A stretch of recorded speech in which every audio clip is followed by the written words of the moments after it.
Assalamualaikum warahmatullahi wabarakatuh. Apa kabar sobat sekalian? Jumpa lagi di channel Rahmat Renuni. Kali ini kita akan membahas berita hangat dan masih hangat diperbincangkan, yaitu kelanjutan dari koalisi baru, yaitu koalisi Prabowo.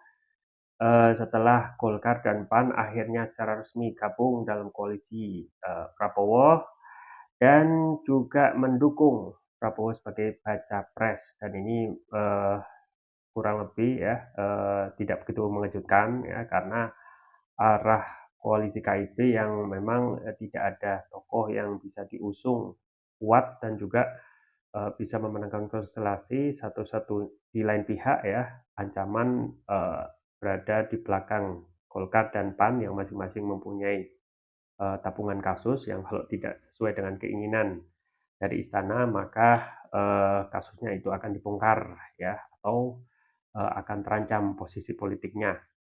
Nah, ini ada uh, statement dari Rocky terkait ya gabungnya Golkar dan PAN dengan resmi mendukung Prabowo. Apa yang ingin disampaikan oleh Rocky ini sesuai dilansir oleh sumedang.suara.com. Langsung saja kita baca dan kita ulas. Suara Sumedang, pengamat politik dan akademisi Rocky Gerung buka suara usai Golkar dan PAN yang resmi mendukung Prabowo. Menurut Rocky Gerung, akhirnya sejarah merapikan cawe-cawe Presiden Jokowi. Rocky Gerung menilai memang harusnya ada kepastian dari Presiden Jokowi mau mendukung pada siapa. Saya kira memang mesti ada kepastian Jokowi mau pada siapa dan coba kiri kanan, dan sejarah akan merapikan cawe-cawe Pak Jokowi. Tuturnya dikutip dari YouTube Rocky Gerung baru-baru ini ya. Jadi agak sopan setelah ada kasus BT gitu ya. Rocky saat ini coba untuk menata kata agar tidak terjerat lagi atau sebagai pelajaran.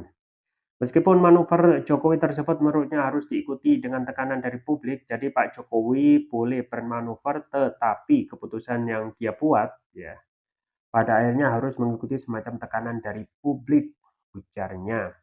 Dia juga menambahkan jika Jokowi sadar itu dan jika terlalu lama dibiarkan, semua orang yang di-endorse olehnya bisa bersatu melawannya karena jengkel. Dalam 2 hari dalam 2-3 hari lalu, saya anggap Jokowi mengirim semua mesin politiknya yang selama ini dipegang di Gerindra, tambahnya. Hal tersebut menurutnya memang lebih aman daripada harus seolah mendukung Prabowo dan Ganjar. Secara pragmatis, akhirnya Jokowi kirim semua pasukannya ke Prabowo, pungkasnya. Ya itu ya, sobat sekalian, terkait dengan tidak ada yang baru ya, karena memang semua publik ya kurang lebih kembali membuka terkait ya isu cawe-cawe Presiden Jokowi ya, yang saat ini setelah waktu itu berjalan cepat dan sebentar lagi Oktober ya, waktu pendaftaran baca pres, dan perlu adanya sosialisasi ya, waktu itu sangat pendek sekali, maka tidak ada kata lain dan pilihan lain kecuali Golkar dan PAN itu dikirim ya, yang disampaikan oleh Rocky ya, untuk memperkuat dukungan ya Prabowo yang sudah di dalamnya ada PKB juga. Ini koalisi ini akan menjadi koalisi yang sangat gemuk ya. Bahkan kalau dihitung-hitung mungkin melebihi dari perolehan kursi PDIP ya. Dan ini juga menjadi kejutan gitu ya, karena PDIP yang selama ini ya terlalu pede dalam tanda kutip ya, partai-partai akan bergabung dan masuk dalam koalisi PDIP atau koalisi Ganjar, malah ini sebaliknya gitu ya, ditinggal dan justru memperkuat Prabowo ya, yang lebih mantap gitu ya. Prabowo ketua umum ya, mempunyai partai dan juga mempunyai resources, termasuk juga tidak hanya elektabilitas tetapi juga isi tas ya. Ini akan menjadi salah satu alternatif ya, yang lebih orang itu lebih mantap daripada memilih Ganjar. Saya ketahui ya, Ganjar bisa dibilang apa namanya, sosok yang baru di uh, era setelah reformasi ya, muncul karena viral ya, apa namanya, viralnya itu karena sering dalam tanda kutip joget-joget dan lain sebagainya. Nah ini apa namanya, yang disampaikan Rocky ya, akhirnya secara merapikan cawe-cawe Presiden Jokowi. Akhirnya memang suatu kekuatan besar itu memang harus dipastikan sekalian besar ya, daripada gamang gitu ya. Di satu sisi Gerindra dan PKB ya dingin-dingin saja ya, masih ada sedikit uh, perbedaan pendapat tentang siapa yang akan dicalonkan dan Golkar akhirnya ataupun Prabowo akhirnya mendapat restu ya dalam tanda kutip dari kekuasaan dengan tambahan ya kursi yang sangat gemuk yaitu Golkar dan PAN ya. Tentunya ini akan menjadi suatu kendaraan yang sangat besar dan kuat gitu ya. Tapi ingat bahwasanya saat ini Prabowo ya meskipun masih mempunyai sisa-sisa para pendukung ya harus diingat ya pada saat Pilpres yang lalu sempat mengecewakan pendukungnya ya. Dan Prabowo suka atau tidak suka masih bisa diasosiasikan dengan kekuasaan ya. Kekuasaan saat ini ya kita bisa lihat nilai sendiri ya. Nilai apa namanya kebebasan untuk berbicara ya sangat dibatasi ya. Kemudian juga bagaimana arah politik apa namanya dukungan kepada asing itu lebih kuat ya. Dan ini tentu saja tidak populer di mata mayoritas rakyat Indonesia. Maka akan ada pertarungan yang belum bisa ditebak ya antara Prabowo, Anies ya dan juga Ganjar ya.